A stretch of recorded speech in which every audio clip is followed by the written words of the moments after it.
அடக்கப்பட்டவர்கள் சார்பாக கேட்கிறேன் உரிமை. அடைக்கப்பட்டவர்கள் சார்பாக. பேச்சுரிமை சேனல் நண்பர்கள் அனைவருக்கும் வணக்கம். கலைஞர் குடும்பத்தை கிளின்னு கிழித்த தனிப்பட்ட முறையில் கலைஞருடைய குடும்ப வாழ்வை, கலைஞர் குடும்ப உறுப்பினர்களுடைய வாழ்வை தனிப்பட்ட முறையில் நாரடித்த அர்ஜுன் சம்பத்திற்கு இலக்கிய அறிவு, தமிழ் செறிவு, சரி, ஆன்மீக பாடல்கள் அல்லது தேவாரம், திருவாசகம், 4000 திவ்ய பிரபந்தம் இவற்றிலெல்லாம் எந்த பரிச்சயமும் இல்லாத அர்ஜுன் சம்பத், பாரதிய ஜனதா கட்சியினுடைய ஏவல் நாயாக இருக்கிற அர்ஜுன் சம்பத்துக்கு அரியணை போட்டு கொடுத்திருக்காங்க பழனி மாநாட்டில். அதை பற்றி தான் பேச போகிறோம். இது வாய்ஸ் ஆஃப் தமிழ் வழங்கும் பேச்சுரிமை சேனலை சப்ஸ்கிரைப் பண்ணுங்க, மறக்காம பெல் பட்டனை அழுத்துங்க. சுகி சிவம், அதாவது முதல் நாள் மாநாட்டில் ஐயா சுகி சிவம் அவர்கள் பேசினார்கள். ஆன்மீக கடல், ஆன்மீகத்தையும் அறிவியலையும் இணைத்து அதனுடைய முரண்பாடுகள், எது சரி எது தவறு என்று ஓரளவு விளங்கிக் கொள்ளுகிற அளவில் பேசக்கூடிய தமிழின் அற்புதமான அறிவு களஞ்சியம் சுகி சிவம் அவர்கள் முதல் நாள் மேடையில் பேசுறாங்க. அதன் பிறகு மறுநாள் ஹைலைட்டான மேடையில், மறுநாள் தான் விழா, மறுநாள் விழாவில் அமைச்சர்கள் எல்லாரும் இருக்கின்ற அந்த மறுநாள் விழா மேடையில் அர்ஜுன் சம்பத்திற்கு அமைச்சர் சேகர் பாபு, மிகப்பெரிய அந்த ஆன்மீக பெரியவர்கள், அவர்களுடைய வரிசையிலே சேகர் பாபுக்கு அடுத்து மேடை போட்டு சேர் போட்டு உட்கார வச்சிருக்காங்க. நாம் கேட்பதெல்லாம் இதுதான். சுகி சிவத்தை கொஞ்ச நாளைக்கு முன்னாடி, ஒரு 2 வாரங்களுக்கு முன்புதான் இந்த அர்ஜுன் சம்பத் ஒரு மேடை போட்டு அதுல திரௌபதி பட இயக்குனர் ரஞ்சித்னு ஒரு பையனை கூட்டிகிட்டு வந்து சூரசம்ஹாரம் செய்வோம், சுகி சிவத்தின் தலையை அறுத்தறிவோம் அப்படிங்கிற மாதிரி சூரசம்ஹாரம் செய்வோம்னு சொல்லி பேசிட்டு போனா அதற்கு மேடை போட்டு கொடுத்தது, அது பேசுவதை ரசித்து கேட்டவன் இந்த அர்ஜுன் சம்பத். இந்த அர்ஜுன் சம்பத் கலைஞரை திட்டியிருக்கிறார். திமுக குடும்ப உறுப்பினர்களை, ஸ்டாலின் அவர்களை, ஸ்டாலின் குடும்பத்தை திட்டியிருக்கிறான், பேசியிருக்கிறான். எங்கேயாவது ஒரு 4000 திவ்ய பிரபந்தத்திலிருந்து ஒரு செய்யுள் சொல்லியிருக்கானா? அல்லது தேவாரம், திருவாசகம் பற்றி எங்கேயாவது பாடியிருக்கானா? ஏதாவது ஒரு கோயிலில் போய் பாடியிருக்கானா? கிடையாது. திருமுறைகள் ஏதாவது ஒரு செய்யுள் சொல்லுங்க, எதுவுமே தெரியாது. பாரதிய ஜனதா கட்சி யாரையாவது ஆளை காட்டிவிட்டு ஏவி விட்டால் குலைக்கின்ற நாய். ஆமா, வந்து பிராண்டி புடுங்குவார் அவர். அவர்களுடைய காவல் காக்கும் நாயாக பாரதிய ஜனதா கட்சிக்கு பிடிக்காதவர்களை ஏவி விடுவதற்கு பல்வேறு அமைப்புகள் அவங்கள்ட்ட இருக்கு.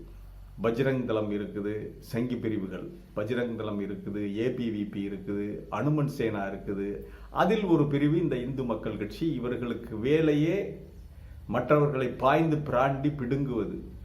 அவர்களுடைய தனிப்பட்ட வாழ்க்கையை, தனிப்பட்ட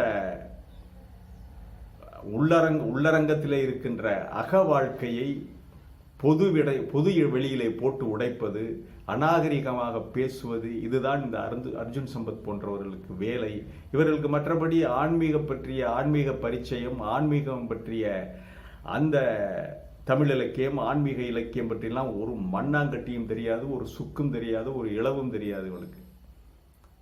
இவருக்கு கூட்டிக் கொண்டு மேடையில் ஹைலைட்டான அன்றைக்கு விழா, என்றைக்கு ஹைலைட்டோ அன்றைக்கு மேடை போட்டு அரியணை ஏற்றி இருக்கிறார்கள். ஐயா சுகி சிவம் அவர்களுக்கு முதல் நாள் 10ஓடு 11ஆக, அதாவது பேச்சாளர்கள், பொதுமக்களிடம் இந்த பிரசங்கம் செய்கின்ற பிரசங்கி என்ற அளவிலே சுகி சிவம் அவர்களுக்கு ஒரு நேரம் ஒதுக்கி அவரை பேச சொல்லியிருக்காங்க.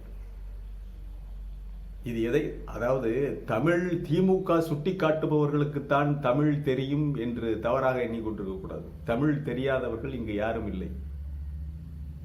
இது எப்படி இருக்குது தெரியுமா? ஒரு தடவை கபிலர் ஒரு மிகப்பெரிய கடையெழு வள்ளல்களில் ஒருவரை பார்க்க சென்றார். கபிலர் இருக்கிறது தெரியாது. கபிலர் இன்னும் பல புலவர்கள் அங்கே உட்கார்ந்துக்கிட்டு இருக்காங்க. அவர்களோடு சேர்ந்து இன்னும் ஏழை எளியவர்கள், சாதாரண நிலையில் இருக்கிறவங்க, பல்வேறு விஷயங்களுக்காக பார்க்க வந்தவர்கள், அந்த அரசனுக்கு வாழ்த்து சொன்ன வந்தவர்கள், இப்படி பல்வேறு சமூகத்தின் பல்வேறு தரப்பினர் இங்கே இருக்கிறாங்க. நல்லவன் கெட்டவன் எல்லாருமே இருக்காங்க. மன்னர் வருவதற்கு கொஞ்சம் காலதாமதமாகிறது. எல்லாரும் காத்துக்கிட்டு இருக்காங்க. மன்னருடைய உதவியாளர் ஒருவர் வந்து எல்லாரும் ஒரே வரிசையில் நில்லுங்க அப்படிங்கிறார். யாரு? கபிலரையும் வரிசையில் நிற்க சொல்லுகிறார். மற்ற புலவர்களையும் வரிசையில் நிற்க சொல்லி அவர்களோடு மற்றவர்களையும், பல்வேறு விஷயங்களுக்காக பார்க்க வந்தவர்கள், படித்தவன், முட்டாள், குற்றவாளி எல்லாரையும் ஒரே வரிசையில் நிற்க சொல்றாங்க. கபிலருக்கு ரொம்ப கோபம் வந்துருச்சு. அவர் ஒரு ஓலை நறுக்கு எடுத்தார். ஓலை நறுக்கு எடுத்து அதை எழுதினார். எழுதி பக்கத்திலே இருந்த ஒரு இளைய புலவன், இளம் புலவன், அவன் பேர் பொருந்தில் இளந்திரையன். அந்த பொருந்தில் இளந்திரையன் என்ற புலவனிடம் கொடுத்து இதை மன்னரிடம் சேர்த்து விடு என்று சொல்லிட்டு, அவனுக்கு கபிலரை தெரியும், நான் வருகிறேன் அப்படின்னு சொல்லிட்டு போயிட்டார். சரி, மன்னரை பார்க்க இவன் வரிசையில் நின்றார். மன்னரை பார்க்கும் முறை வந்த உடனே இதை கொடுத்தான் பொருந்தில் இளந்திரையன்.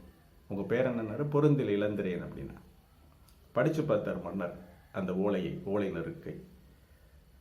ஒரு திசை ஒருவனை உள்ளி நாற்றிசை பலரும் வருவர் பரிசில் மாக்கள். ஒரு திசை ஒருவனை உள்ளி நாற்றிசை பலரும் வருவர் பரிசில் மாக்கள்.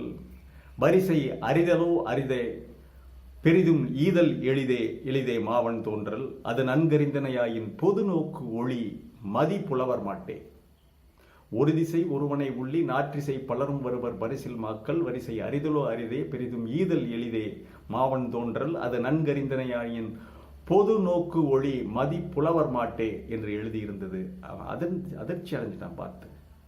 புலவரை யார் இதை எழுதியது அப்படின்னு, இதை யார் எழுதி கொடுத்தார்கள், அவர் எங்கே அப்படின்னு உடனே அப்பதான் சொன்ன பொருந்தில் இளந்திரையன் கபிலரை சொல்றான். கபிலர்னு சும்மா சொல்லலை, செருத்த செய்யுட் செய்சன்னாவின் வெறுத்த கேள்வி விலங்கு புகழ் கபிலண்டாவன் அப்படின்னா.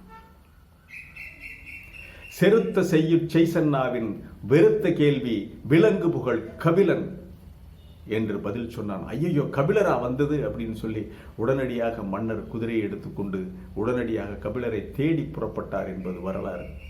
அப்படி வரிசை எறியும், எல்லாரையும் ஒரே வரிசையில் நிப்பாட்டக்கூடாது. சுகிசிவத்தினுடைய ஆற்றல் என்ன, அவருடைய அறிவு என்ன, அவர் படித்திருக்கிற நூல்கள் என்ன, அவருக்கு முதல் நாள் பிரசங்கியாக அவரை கொடுத்து விட்டு மறுநாள் இவனை திட்டுவதை தவிர மற்றவர்கள் பாரதிய ஜனதா கட்சிக்கு ஏவல் நாய் பார்க்கும் வேலையை தவிர வேற எதுவும் தெரியாத அர்ஜுன் சம்பத்துக்கு அரியணை போட்டு கொடுத்தால் உங்கள் ஆட்சியின் லட்சணத்தை என்ன சொல்லுவது? இதுதான் தமிழ் மேல் நீங்கள் கொண்டிருக்கின்ற பற்ற. தமிழுக்கும் அர்ஜுன் சம்பத்துக்கும் என்ன சம்பந்தம்?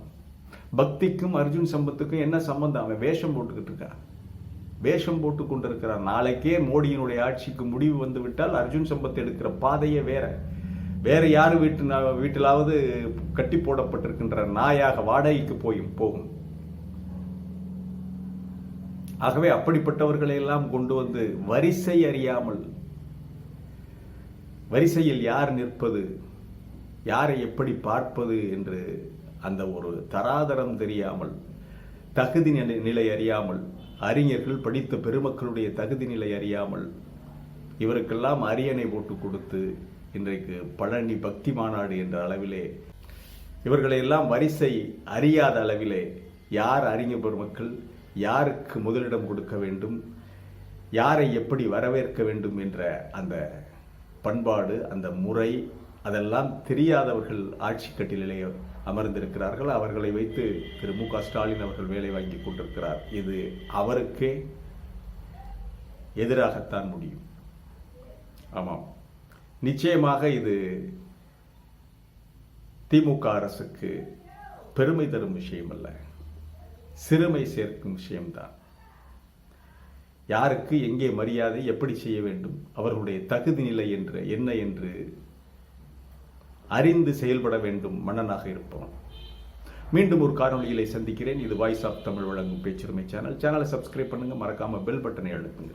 அப்பதான் நம்ம போடுற காணொலி ஒவ்வொன்றும் உங்களை வந்து சேரும். கமெண்ட் செய்யுங்கள், ஷேர் செய்யுங்கள், பிடித்திருந்தால் லைக் செய்யுங்கள். நன்றி, வணக்கம்.